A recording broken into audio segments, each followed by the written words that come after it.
राजधानी दिल्लीतील नवी दिल्ली रेल्वे स्टेशनवर शनिवारी रात्री भीषण चंगराचंगरी झाली। या दुर्दैवी घटनेत किमान 15 लोकांचा मृत्यू झाला असून अनेक प्रवासी गंभीर जखमी झाले आहेत। या दुर्दैवी घटनेनंतर संपूर्ण देशभरात हळहळ व्यक्त केली जात आहे।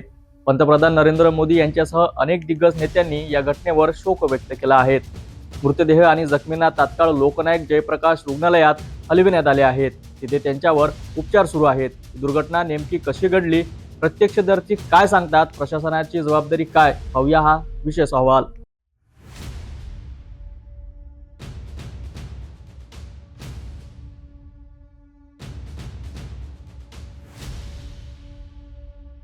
शनिवारी रात्री नवी दिल्ली रेल्वे स्टेशनवर अचानक मोठी चेंगराचेंगरी झाली। प्रत्यक्षदर्शींच्या म्हणण्यानुसार स्टेशनवर आधीच मोठी गर्दी होती।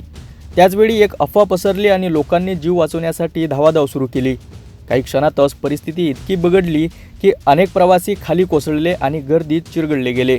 घटनेनंतर तातडीने सुरक्षा रक्षक आणि रेल्वे प्रशासन घटनास्थळी दाखल झाले, मात्र त्याआधीच मोठा अनर्थ घडला होता।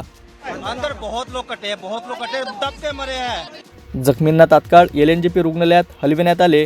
एलएनजेपी रुग्णालयाच्या सीएमएस डॉक्टर ऋतू सक्सेना यांनी सांगितले की या दुर्दैवी घटनेत 15 लोकांचा मृत्यू झाला आहे, तर अनेक प्रवाशांवर उपचार सुरू आहेत।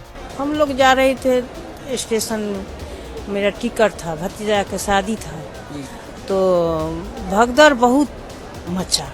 हम लोग लाइन में लगे हुए थे, मचा उसमें देखे जो बहुत लोग गिर गया, जैकेट गिर गया और खाना पीना का सामान किसी को गिर रहा था, तो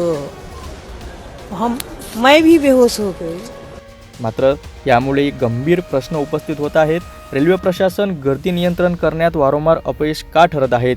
स्टेशनवरील सुरक्षा व्यवस्था अपुरी होती आणि ही दुर्घटना प्रशासनाच्या हलगर्जीपणामुळे घडली आहे का, हे मोठे प्रश्न निर्माण होत आहेत। तर मुख्य प्रश्न हाच आहे की दुर्घटना टाळता आली असती का? प्रशासनाने योग्य वेळी पावले उचलली असती तर आज 15 निष्पाप जीव वाचले असते का? आणि आता सरकार अशा घटना रोखण्यासाठी कोणते ठोस उपाय करणार?